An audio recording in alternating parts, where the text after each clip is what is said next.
Welcome to The Explainer. Today we're going to break down the very blueprint of a nation, Thailand's 2017 constitution. We'll get into why it was written in the first place and how it really shapes the balance of power for over 70 million people. So you might be wondering, why go through all the trouble? Well, this isn't just some dusty legal document. It's the latest chapter in a long story. In fact, it's Thailand's 20th constitution in modern times, and it was written to solve a very specific problem that had been nagging the nation for years. And you don't have to take my word for it. The Constitution's own introduction points to a history of instability and conflict that the old rules just couldn't fix. So the real question is, how does this new charter plan to build a more stable future? Let's find out. Right from the get-go, the main goal is crystal clear. Create a framework that can finally break that cycle of political conflict that has really defined a lot of Thailand's modern history. So how's it supposed to do that? Well, the idea is to build new systems for accountability and, just basic ethics in government. But to really get how that works, we have to look at the document's core principles first. Every constitution has a foundation, right? So let's look at the absolute bedrock principles that are laid out right in Chapter 1. Okay, so power belongs to the people. That's the fundamental democratic idea. But how is that power actually used? The Constitution sets up a very specific flow of authority. And this flow of power is absolutely crucial.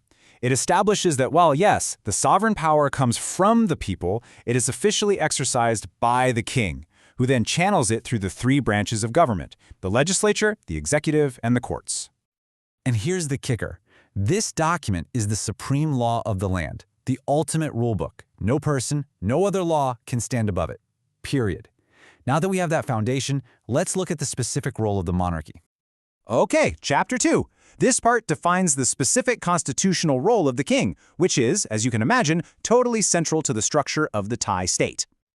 The Constitution officially recognizes the king's position as the head of state and the head of the armed forces.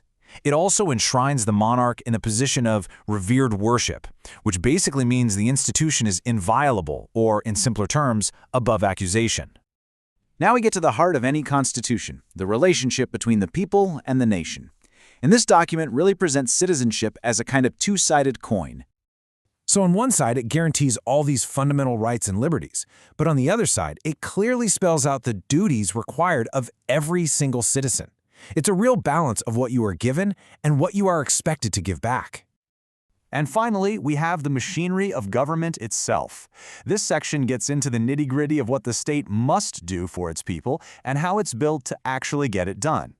So these aren't just suggestions. The Constitution tasks the state with these essential responsibilities, everything from national security and education to healthcare and fighting corruption. It's all about serving the public good. Now, to carry out these duties, the Constitution creates what's called a bicameral legislature. That's just a fancy way of saying it's divided into two different houses, and each one has a very different structure and purpose. So you have the House of Representatives, which is directly elected by the people, so it reflects the popular will. Then you have the Senate, and this is different. It's selected from professionals in all sorts of fields. It's meant to be a chamber of experts.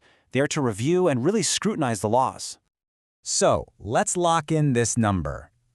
500. That's the House of Representatives. It's the bigger of the two chambers, with members elected from all over the country for a 4-year term.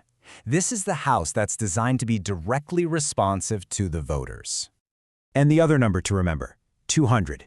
That's the Senate. It's a smaller body, and its members aren't elected.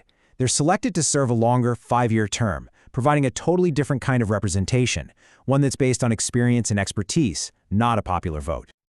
So, when you step back and look at the whole thing, you can see how the 2017 Constitution tries to build this new framework, carefully balancing the roles of the monarchy, the state, and the people, all while defining the rights and responsibilities of everyone involved.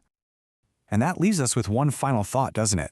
This document is a blueprint for stability and governance. But at the end of the day, the success of any constitution, anywhere in the world, really depends on the will of the people and its leaders to actually uphold it.